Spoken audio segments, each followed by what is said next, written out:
अस्सलाम वालेकुम वरहमतुल्लाहि वबरकातुहू। नाजरीन, फिर एक बार मिलते हैं। रोए कश्मीर आप इस वक्त देख रहे हैं और मैं आपका मेज़बान डॉक्टर गुलाम नबी हलीम। आज बात होगी कश्मीरी सकाफ़त के बानीकार लल आरिफा और शेखुल आलम रहमतुल्लाह अलैह की फ़िक्र आगही की, उनके अशार की और उनके पैगामात की। इस बारे में आज हमने जिस पर्सनलिटी को, जिस शख्सियत को चुना है बात करने के लिए, आप किसी तारुफ के मोहताज नहीं हैं, यानी प्रोफेसर शफी शौक साहब। तो देखते हैं क्या कहते हैं शौक साहब ललदेद और शेखुल आलम के बारे में, उनकी तालीमात के बारे में। आइए, इसके लिए आपको मेरे साथ चलना होगा प्रोफेसर शफी शौक के घर।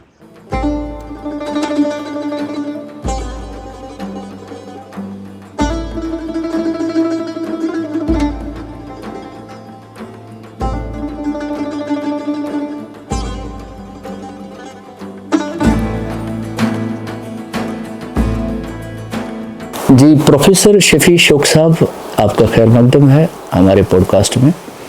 तो मेरे जहन में इस वक्त बहुत सारे सवालात आपकी शख्सियत के मुतालिक उभर आते हैं, लेकिन मैं सोच रहा हूँ कैसे कंट्रोल करूँगा। तो इसी असना में मेरे तहत शऊर से सामने आता है मारूफ जो शायरा है बरसगीर की, मेरा मतलब है ललदेद, ललमौज, लल ईश्वरी या लल आरिफा। उनका एक मशहूर वाक है, लोल के वकल वनिज पिशम कोकल सजिम तो बीठस रस। लोल के वकल वनिज पिशम कोकल सजिम तो बीठस रस। पिशम तो पिशम तव पत सशम कौजान तम सत मर के नलस। ललदेद का जहाँ तक ताल्लुक़ है तो ये कहना बेजा नहीं होगा कि बरसगीर में एक मखसूस अक़ीदती अदब और मखसूस फ़िक्री वो एक अंदाज़ जो आपने डाला, जो आज तक अपना लोहा मनवा रहा है। तो जब हम देखते हैं ललदेद पर मुख्तलिफ़ लोगों ने काम किया है तब से लेकर अब तक और सिदरा से, लेकिन जब प्रोफेसर शफी शौक की बात करते हैं तो ललदेद में ज़बरदस्त दिलचस्पी लेने वाली शख्सियत है शफी शौक साहब। तो मैं जानना चाहूँगा और हमारे नाजरीन भी इसमें दिलचस्पी लेंगे कि पहले आपसे पूछा जाए कि शेख नूरुद्दीन वली नंदरिशी रहमतुल्लाह अलैह और लल आरिफा में आपकी दिलचस्पी कब से और क्यों है? इस बहुत ही पेचीदा और तवील बयान तलब सवाल का मैं मुख्तसर जवाब दूंगा। ये कि चूँकि मैं कश्मीरी हूँ और आज से 50-60 साल पहले हर कोई सचमुच ही कश्मीरी था। जब वो ज़माना था जब घरों में कश्मीरी शायरी पढ़ी जाती थी, उस पर बहस होती थी हर घर में। आज ये बात लोगों को समझ में नहीं आएगी, लेकिन हमारे घर का माहौल कुछ और ही था। हर तरफ मेरे छोटे से कमरे में पुराने मसवदात, नुस्खे, कलमी नुस्खे बिखरे पड़े थे, मखतूतात। क्योंकि मेरे बड़े भाई साहब नाजी मुनव्वर, जिनका नाम मशहूर मुहक्किक है, तो वो जहाँ कहीं उनको नुस्खे मिलते थे तो उनको जमा करते थे, ख़रीदते थे, अपने घर में रखते थे महफूज रखने के लिए। तो मैं खुली आँखों से, फटी आँखों से इन मसवदात की तरफ देखता था और जानना चाहता था कि ये क्या है। तो उसमें ललदेद और शेखुल आलम के नाम बिल्कुल नुमायाँ थे, क्योंकि एक तो ये वो ज़माना था जब हम गांव से निकलते थे, वहाँ की देहाती औरतें और छोटे छोटे बच्चे उनके पीछे पड़ते थे और पैदल चलते थे कापरन शोपियान से ज़ाहिर शरीफ तक। 24 घंटे का सफ़र था और मुझे अब भी एक वो पिलग्रिमेज सा लग रहा है कि एक यात्रा जैसी लग रही है और एक बिल्कुल ज़ाहिर के तौर पर मैं इनके पीछे पीछे नंगे पाँव चलता था और हर साल। और वहाँ इसी काफिले के साथ आप भी जुड़ जाते थे, जो अकीदतमंदों का काफिला चरार शरीफ की ओर जाते थे? चार शरीफ की जी, ओर। जी। और वहाँ रात भर वो सम्मा होता था और शब खानी शब खानी होती थी और औरतें गाती थी। हम बच्चे हैरत से बस देखते ही रहते थे कि ये क्या हैरत है। तभी से यानी कि मुश्किल से मेरी ज़बान आई थी कि ये माजरा हुआ। अच्छा। तो जब मैं फिर स्कूल में था, मेरे वालिद साहब और मेरे बड़े भाई साहब मुझे एक साइंसदान बनाना चाहते थे। एक छोटे से गांव में अच्छा। दूर दराज इलाके में, तो उन्होंने मुझे 14 साल की उम्र में घर से बाहर भेज दिया, क्योंकि वहाँ कोई ऐसा बंदोबस्त नहीं था हमारे स्कूल में जो हमारे घर में ही था। तो शोपियान भेज दिया और कापरन से शोपियान 9-10 किलोमीटर का जी, फासला जी, है। 10 लेकिन किलोमीटर मुझे की वहाँ मसाफत है। डेरा जमाना पड़ा, एक बंद कमरे में रहना पड़ा, घर से दूर। मुझे लगता था कि ये हज़ारों मील का सफ़र है। तो वहाँ बैठ के मैं फिर शोपियान जाता था स्कूल में। एक गांव वहाँ भी है, तो उस गांव से शोपियान तक पैदल चलता था जी। तो पढ़ता था साइंस, एग्रीकल्चरल साइंस। तो लेकिन मेरी दिलचस्पी बढ़ गई शायरी की तरफ। अच्छा। तो उन्हीं दिनों मैट्रिक के बाद की बात है? नहीं, 8th स्टैंडर्ड के बाद। मैं हैरान हूँ कि और उस वक्त का एक मैगज़ीन है कौसरनाग। वाह वाह। तो उसमें मैं स्टूडेंट एडिटर हूँ इसका। अच्छा। मेरी तस्वीर भी पहली बार उसमें छपी है। तो ये कौन सा साल है तकरीबन? ये 64 यानी मैं 14 साल का जी, था। जी, जी। तो ये जो है ये मैं हूँ और बड़े बड़े शायर और बड़े बड़े प्रिंसिपल ये शोपियान से शोपियान हायर लॉन्च होता था। हायर सेकेंडरी से। आज भी मैं हैरान हूँ कि मैंने उस ज़माने में हज़रत शेख आलम के बारे में कुछ लिखा है, कुछ ललदत के बारे में लिखा है। तो इधर से शेक्सपियर के, जुलियस सीजर के बारे में एक मजमून इसी मैगज़ीन में छपा है। तो मैं इसका स्टूडेंट एडिटर था। ये पता नहीं कैसे हुआ, क्यों हुआ, माहौल यहाँ से सर जो आपने बताया कि अकीदतमंदों का एक कारवां रवान दवां था हर साल, तो अकीदत की हद तक वो चरार शरीफ जाते थे ज़ियारत के वास्ते। तो वहाँ पर शब्बेदारी भी होती थी। ये तो रही नंदरिशी रहमतुल्लाह अलैह के बारे में। लेकिन ललदत का तो इस तरह का कोई यहाँ ठिकाना नहीं है जहाँ लोग जाते हैं। तो उनकी दिलचस्पी कैसे आपके दिल में बैठ गई और आपके जहन में कैसे ललदत ने घर किया? क्योंकि बचपन से सुनता आ रहा हूँ कि ललदत हज़रत शेख आलम की रूहानी उस्ताद थी। तो इसलिए, लेकिन वो समझना मेरे बस की बात नहीं थी। अच्छा। कि ये क्या है, मुझे लगता था एक मुअम्मा सा है। तो कोशिश कर रहा था कि हर साल कोशिश करता था कि मैं कुछ न कुछ समझूं, एक ही लाइन समझूं, दो लाइनें समझूं। भाई साहब से मदद लेता था, लोगों से, तो उनसे मदद लेके थोड़ा थोड़ा समझने की कोशिश करता था। तो ये सिलसिला रहा। क्योंकि मैं हैरान हूँ, अगर शागिर्द ऐसा है तो उस्ताद कैसा होगा? बिल्कुल तो सही। ये जो तजाद था, तजाद नहीं, दरमियानी ये फासला था, वो समझना चाहता था। तो इस सिलसिले में ये सिलसिला आगे भी बढ़ा। मैं स्कूल से फिर कॉलेज गया। कॉलेज में भी मैं एडिटर था, स्टूडेंट एडिटर। कॉलेज कहाँ? डिग्री कॉलेज आनंदनाग खनबल में। तो वहाँ भी डिग्री कॉलेज आनंदनाग का मैं था स्टूडेंट एडिटर। और हर साल मेरे मज़ामिन, वो सारे इश्यूज़ अब भी मौजूद हैं, उनमें ललदत भी है और शेख आलम भी। मैं हैरान हूँ कि उस ज़माने में क्यों और कैसे। मैं साइंस स्टूडेंट था, बीएससी करता था, बीएससी वो भी बायोलॉजी में जी। लेकिन लिखता था इन्हीं शोरा के बारे में, कश्मीरी अदब के मुख्तलिफ गोशों के बारे में। और ख़ुद भी अपनी नज़में उर्दू और कश्मीरी में लिखता था, हिंदी में लिखता था। वो उसमें छपती थी कौसरनाग के बाद। तो वो सिलसिला तब भी जारी रहा और अब भी जारी है। अब भी जारी है। और इसमें एक अजीब दिलचस्प पड़ाव तब आया जब मैं साइंस छोड़ के अंग्रेज़ी में एमए करने गया कश्मीर यूनिवर्सिटी। अच्छा। तो अंग्रेज़ी एमए के दौरान 73 में, तो वहाँ ये था कि उस्ताद बड़े बड़े प्रोफेसर साहिबान थे, लेक्चर देते थे और जाते थे। एक दिन मैंने ज़रूरत की और HOD से कहा कि मैं भी कुछ पढ़ना चाहता हूँ अंग्रेज़ी में। वाह। तो उन्होंने माना नहीं, क्योंकि एक छोटा सा लड़का गांव से आया हुआ ये क्या पढ़ेगा। तो मैंने कहा तो डॉक्टर TJ रमन मेरे बहुत ही करीबी साथी थे, प्रोफेसर थे। मैं उनका, वो बहुत जवानी में ही मर गए, खैर कैसे मर गए वो लंबी कहानी है।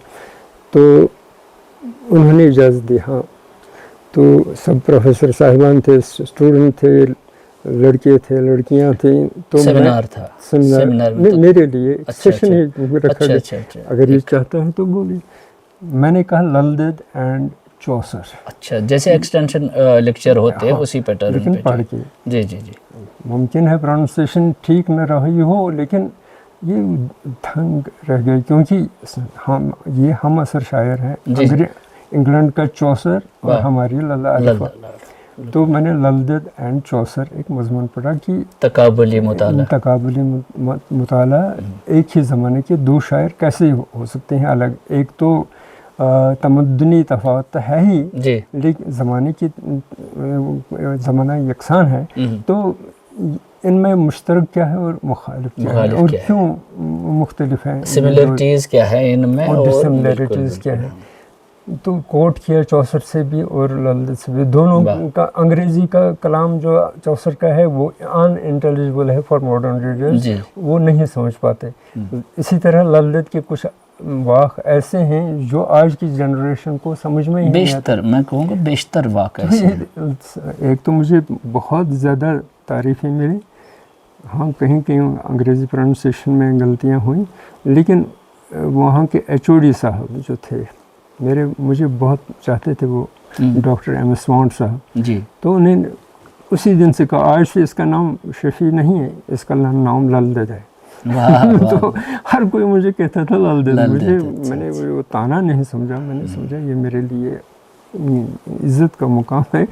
वो ललदेद नहीं आए तो मेरी कुछ और मसरूफियात भी थी, वो अलग बात है। जैसे आपने फरमाया कि मतलब उन्होंने खुश होकर आपको ललदेद कहा। हाँ, तो इट शोज़ कि ललदेद का कलाम पढ़ना और समझना कोई बच्चों का ख्याल नहीं है। तो वैसे थे अदना सा कश्मीरी अदब का तालिब इल्म, इस्लामियत का तालिब इल्म, मैं भी इस नतीजे तक पहुँचता हूँ कि समझ नहीं आता है आदमी को जल्दी जल्दी कि ललदेद ने क्या बात कही है। क्योंकि माजी जो है नंदरिशी रहमतुल्लाह अलैह की रूहानी उस्ताद भी है और वो मुरब्बी भी मैं कहूँगा, जिसने तरबियत की। एक ही ज़माने के हैं, वो तो बुज़ुर्ग थी, माँ जैसी थी और वो बेटा था। वैसे मानते भी हैं कश्मीरी अकीदतमंद की लल माजी उनकी माजी जैसी थी, सिद्र माजी जैसी थी। शायरी दोनों ने की।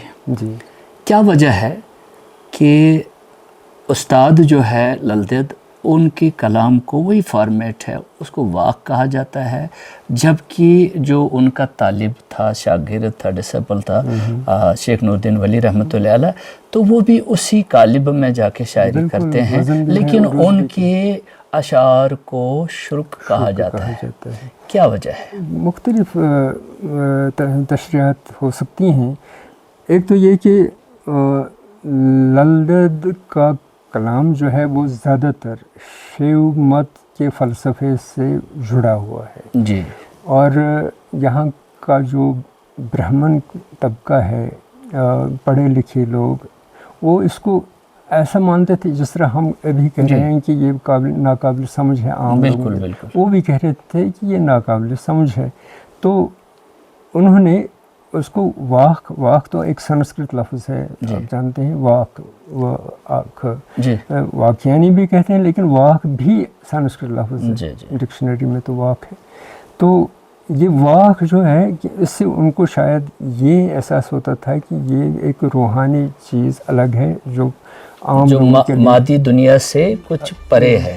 हाँ, जैसे ललदेद ने खुद कहा है, गोरन दुपनम कुनी वचुन निब्र दुपनम अंदर अचुन सुई में ललिबो वक्त वचुन। अदेहतुम नंगे बिल्कुल ऐसे इन्होंने भी वाक़ किया और वज़न भी, जो कि यहाँ की एक मशहूर सिनफ है, बल्कि मैं कहूँगा जो हमारे मिजाज है वो गज़ल या दूसरे सिनफ के बजाय वज़न के लिए ज़्यादा मुनासिब है, उसके करीब है। तो इसने दोनों चीज़ों को इस्तेमाल किया है यहाँ पर। बिल्कुल जी हाँ। तो वाक़ का असली मतलब क्या है? जैसे आपने कहा कि ये उस ज़माने की एक तावील थी, तशरीह थी कि शिव की बात, हाँ, या रिवील्ड बात, रूहानी बात, उसको एक मखसूस अंदाज में पेश करना, तभी तो इसको वाक़ कहते हैं। इशारों और कनायों में पेश करना, इसी को इसके बरक्स शेखुल आलम का जो कलाम है उसे शुक कहा जाता है। जी, शुक उन दिनों का, उन्हीं दिनों का लफ्ज़ है। तो शुक इसलिए कि ये आम लोगों की शायरी है, किसानों की शायरी है, मज़दूर तबके की शायरी है, बिल्कुल जो अनपढ़ और मतलब जो मेहनत कश तबका है यहाँ का, उनकी शायरी है। तो हर कोई शुक, चाहे उसका ताल्लुक़ खेती बाड़ी से हो, चाहे उसका ताल्लुक़ कपड़ा बुनाई के बारे में है, या मेवाजात उगाने के बारे में, या पानी की कदर करने के बारे में हो, यानी अमली ज़िंदगी के से ज़्यादा जुड़ा हुआ है। लेकिन उसमें फिर इशारे और किनाये ऐसे हैं कि उनकी तवज्जो, ये शुक ऐसा, शुक यानी नॉट, एक गंड जिसको कश्मीरी में कहते हैं, कश्मीरी में ये नॉट है एक किस्म का, मतलब एक जिसको खोलना थोड़ा सा मुश्किल है, intriguing idea that needs meditation as well contemplation to understand it, that is the शुक। तो शुक आम लोग याद रखते हैं, लेकिन फिर कहते हैं कि इसमें दरपर्दा कुछ और बात है। तो इसलिए शुक इसको एक्सप्लेन, जो माना है अपने अंदर मानियों और जो तावीलों का एक बहुत बड़ा अंबार छुपा के रखा है उन्होंने। तो यहाँ ये सवाल पैदा होता है कि एक ही ज़माने के दोनों हैं, हम असर भी कह सकते हैं। हाँ, तफावत है उम्र की, एक माँ है एक बेटा है, तो वो फ़र्क तो रह सकती है। लेकिन क्या लगता है प्रोफेसर शफी शौक जैसे अदब के तालिब इल्म को, if I can use the word तालिब इल्म, मुझे ये अच्छा लगता है, क्योंकि आवर बिलोवेड प्रॉफिट सल्लल्लाहु अलैहि वसल्लम हैज़ सेड उतलबुल इल्म मिन महदी इलल लहद, इल्म हासिल करो गहवारे से लेके लहद तक। जब हमें इल्म हासिल करना ही होगा तो हम इल्म सिखाने वाले नहीं बन सकते, हम तालिबी इल्म ही हैं। तो एक संजीदा नकाद तालिब इल्म, अदीब और मौके की हैसियत से जब शफी शौक साहब से पूछा जाएगा कि शेखुल आलम रहमतुल्लाह अलैह और ललमाजी के दरमियान उनके कलाम में क्या सिमिलरिटीज़ हैं? जी, एक तो ज़बान वही है, अल्फाज वही हैं जी, मतलब मुख्तलिफ कॉन्टेक्स्ट में इस्तेमाल हुए हैं, लेकिन अल्फाज तो वही हैं। ललदद की शायरी में वही अल्फाज स्पिरिचुअलिटी के हकीकी ज़िंदगी ने कि आमियाना ज़िंदगी से बरतर हैं, रूहानियत और जो ट्रांसेंडेंटल इश्यूज़ हैं उनके करीब ज़्यादा है। शेखुल आलम की ज़बान में भी वही अल्फाज हैं जी, जो संस्कृत से बहुत करीब हैं, लेकिन इधर अमली ज़िंदगी से ज़्यादा करीब हैं। तो अमली ज़िंदगी के मुख्तलिफ मनाजिर में रूहानी फ़लसफ़ा ज़ाहिर करना ये बड़ी बात थी। यही जो आम लोग यहाँ के हैं उन्हीं का बनकर उन्हीं को समझाने के लिए वही आला बात रोज़मर्रा की ज़ुबान में बताने की कोशिश की गई है। तो आपसे अगर पूछा जाएगा सर कि इन दो में इख्तिलाफात क्या है, कहाँ पर ये डिफरेंट है? मेरे ख्याल से इख्तिलाफ कुछ भी नहीं है, बल्कि यकसानियत ही यकसानियत है। अलबत्ता मैं अगर ये डिपेंड करता है, इसका इंसार है पढ़ने वाले पर, जी जी, कारी पर, हाँ कारी पर, कि वो किस अंदाज से जानना चाहता है इन दो शायरों को। तफावत तो कुछ भी नहीं है, इख्तिलाफ तो कुछ भी नहीं है, लेकिन जो हज़रत शेखुल आलम में जहते हैं जी, बिस्यार जहत, एक तो उनका बहुत सारा कलाम महफूज रहा है, लज्जत का बहुत कम कलाम, बहुत 95 या 96 मैंने 100 तक लिया है अपनी किताब में, 110 या कुछ ऐसा ही है वाक, जो बस इतनी हमारे पास बस इतना ही है। और कुछ जैसे वो ग्रेगसन से लेके आप तक जितने भी महक़िक़ीन आए हैं, तो कुल मिला के इतना ही, कुल मिला के भास्कर राजदान ने पहली बार इनको मुरतब किया है, इन वाकों को। उन्होंने भी कुछ 94 वाक दर्ज किया। गोया 100-125 से आगे कोई नहीं जा पाता है, उससे ज़्यादा नहीं है। और उसमें भी कुछ मशकूक हैं कि उनमें फ़ारसी अल्फाज की भरमार ऐसी है जो मुमकिन नहीं था। सही। तो ऐसे अशार को अलग करके फिर वही 90, 94, 92 यानी 92 ये वाक, इसके बरकत शेखुल आलम उनकी तो सैकड़ों हैं, 1000 तक भी जा सकते, और लंबी नज़में भी हैं, लंबी नज़में भी हैं जी। तो यानी कि पहली बार जब इन दोनों शुरा को इकजा करने की बात है, जमा करने की बात है, तो इसमें मेरे पास एक किताब है बहुत ही दिलचस्प, कलाम शेखुल आलम, कुलियत शेखुल आलम, कुलियत शेखुल आलम। इसमें एक बड़ी बात यह है कि इसके पीछे एक ज़मीमा है जी, यानी उसका ज़ेरॉक्स, उसका फोटोस्टेट, यानी उसका जो ओरिजिनल का वो अक्स है इसमें। तो इसमें कलाम शेखुल आलम भी है जी, और लाला आरिफा को, और 1797 में उन्होंने लिखा है। लेकिन उसने कहा कि मेरे सामने सैकड़ों, अपने प्रीफेस में ही लिखा है जी, ये प्रीफेस है उसका मीर अब्दुल्ला बैहकी। अच्छा।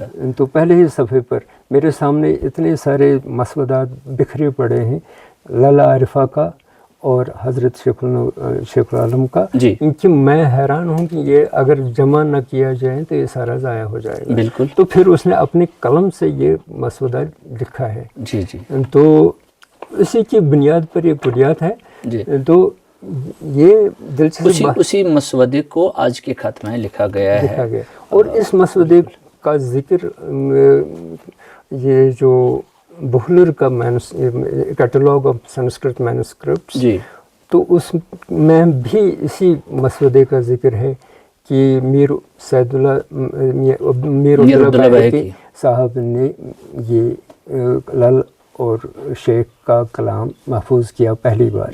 लेकिन खुद बैहकी साहब लिखते हैं कि मेरे सामने इतने सारे मखतूतात हैं, इन्हें पुराने ज़माने की, ये क्लियरली इसमें आ गया है, और ये मसवदा मौजूद है जी, ओरिजिनल भी और इसका ये स्कैन कॉपी भी इसमें शामिल। जितने भी कुलियाती शेखुल आलम आज तक मुख्तलिफ लोगों ने तरतीब दी हैं, मेरे ख़्याल में बहसीत तालिब इल्म में कह सकता हूँ कि यही एक कुलियात है जिसको ओरिजिनल वो जो मखतूता है वो भी साथ में दिया हुआ है, ताकि कारी पर छोड़ा जाएगा, कोई शक नहीं कि वो तो ओरिजिनल में ही आज का लिबादा पहना हुआ वो देख सकता है। एक महक़िक़ हैं बीएन पारिमू साहब, प्रोफेसर बीएन पारिमू, मेरे सीनियर थे, बुज़ुर्ग थे, लेकिन अब पता नहीं वो कहाँ गए, इस दुनिया में हैं कि नहीं।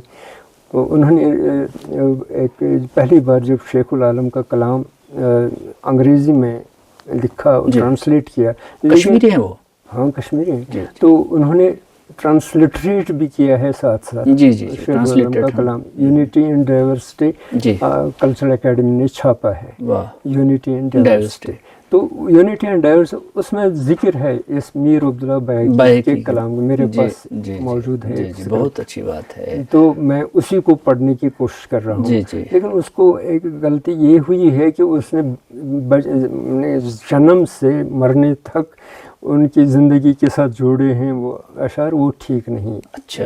बीएन पारिमू साहब ने यानी मरते वक्त भी कुछ बोला, जन्म लेते वक्त भी, वहाँ से भी बात की, तो نہیں، وہ ٹھیک اس میں نہیں یہ ہو سکتا ہے کہ کلامی میں آپ کے اس میں یہ بھی ہو سکتا ہے کہ چونکہ ایک عرصے دراز تک یہ کلام تو سینہ بسینہ چلا، تو اس میں کیا ہوتا ہے کہ جب آدمی نے پڑھا لکھا بھی نہیں ہوتا ہے، چار باتیں وہ اپنی ملا سکتے ہیں، چار باتیں وہ اس میں سے گٹھا سکتا ہے، بالکل۔ تو لیکن پھر بھی جتنا ہمارے پاس اس وقت مواد موجود ہے، ایک اچھی تعداد میں کتابیں چھپ چکے ہیں، لیکن یہ کلیت الشیخ العالم جو میر عبداللہ بھائی کی، یہ تو آپ کے بڑے برادر ناجی صاحب نے ترتیب دی ہے، تو جس کی کمپیوٹر کمپوزنگ آپ نے خود کی ہے، اور اس میں اس کا پورا مطالعہ آپ نے کیا ہے، اور پھر فارورڈ بھی آپ نے لکھا ہے اس کا، فارورڈ بھی، اور اس کا پیچھے الفاظ کا وہ جس کو ہم کشمیر میں لفظ وطر یا فرہنگ بولیں گے، فرہنگ۔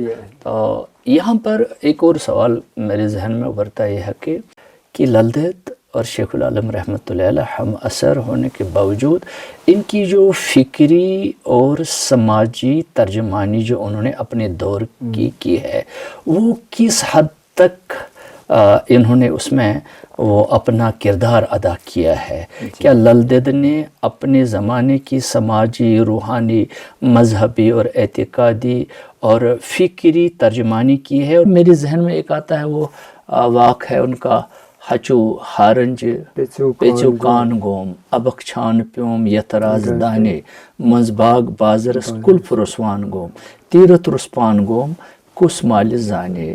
ذرا اس کی اگر آپ تشریح کریں گے۔ میں اس طرح سے اس واقع کو سمجھتا ہوں، میں نے اس کا ترجمہ بھی کیا ہے اپنی کتاب میں، لال جو ہے اس کے علاوہ بھی کہیں کہیں ہے کہ یعنی کہ اگر فرد اپنے حواس پر قابو نہ رکھے، اپنے وجود کے عناصر پر قابو نہ رہے، تو کفر رسوان ہو جاتا ہے۔ یعنی کہ ایک تالے کے بغیر ایک دکان، جو بھی آئے اٹھا کے لے جائے، وہ اب سب کچھ بکھر جاتا ہے۔ صحیح۔ یعنی کہ انتشار جو وجود میں آ جاتا ہے، وجودی صورتحال ایسی ہے کہ اگر اس پر سپر ایگو کا یا ضمیر کا یا کچھ بھی کہیے اقدار کا کنٹرول نہ ہو، تو یہ انتشار کا شکار ہو جاتا ہے انسان فرد کا وجود۔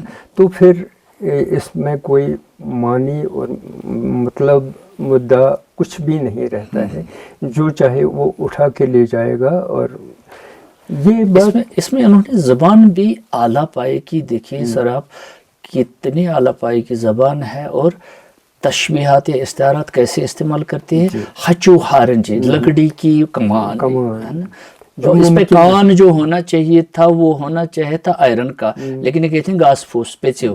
یہی پیراڈاکس جو بنیاد ہے للدیت کے ہر واقع میں بنیادی عنصر ہے، جو معنوی جو انہوں نے کمال استعمال کیا ہے وہ ہے پیراڈاکس، کہ بالکل دو متضاد صورتحال کو ایک جا کرنا۔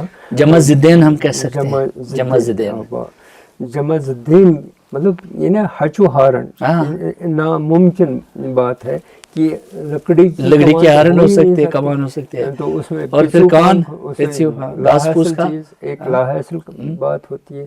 تو یعنی کہ اگر حواس پر کنٹرول نہ رہے تو ہمارا جینا وہی حال ہے کہ کوئی شکاری نکلا ہے لکڑی کی کمان لے کر، جس میں گاس پھوس کا وہ کان ہے پیچھو۔ اور اگلے مصرے میں کہتی ہے ابک چھان پیوم یت رازدانی۔ اب ابک سے تو ہم ابلک، جو پوری طرح سے ٹرینڈ نہ ہو، رازدانی تو میرے خیال میں جیسے آپ اساتذہ کے سامنے ہم نے زان و ادب تاکہ سیکھا ہے کہ رازدان کا مطلب ہے محل خانہ بنانا، اس کو محل خانہ بنانا ہے، لیکن اس میں تو عقل اور فکر اور اندازے کے مطابق ایک ٹرینڈ کارپینٹر ہونا چاہیے، لیکن لل تو سر عام بولتے کہ ابلک ہے۔ یہ ایسا ہے کہ جو جانتا نہیں ہے، تو پھر اس کا جو تیسرے مصرے میں جواب یہ دیتے ہیں کہ اس کا نتیجہ کیا نکلا، کہ اسی طرح میرے ساتھ ہوا، میرے وجود کے ساتھ، میرے دنیا میں، میری ہستی کے ساتھ یہ ہوا کہ جیسا بڑے بازار میں میرا دکان بغیر تالے کے ہے، اور پھر لاسٹ والا مصرع جو میرے سمجھ میں نہیں آتا ہے، تو اگر آپ اس میں مجھے سمجھنے میں مدد کریں گے. تیرت رسپان گوم کسمال، جی تیرت لفظ کیا؟ تیرت یہ کہ مطلب جب سب کچھ زندگی میں ناکامیوں کا سلسلہ بنا، جی شکاری بھی ناکام رہا، جی جی راجدھانی جو محل بنانا تھا محل وہ بھی، اس میں بھی ایسا دکان بکھر گئی، سب کچھ اجڑ گیا. جی. تو میں بھگوان یا اللہ تعالیٰ کا دیدار بھی نہیں کر پایا. یہ بھی سمجھا جا سکتا ہے کہ جس مقصد کے لیے مجھے دنیا میں بھیجا گیا تھا، جس مقصد کے لیے میں آئی تھی، میں وہ حاصل نہیں کر سکی، وہ کام نہیں کیا میں نے.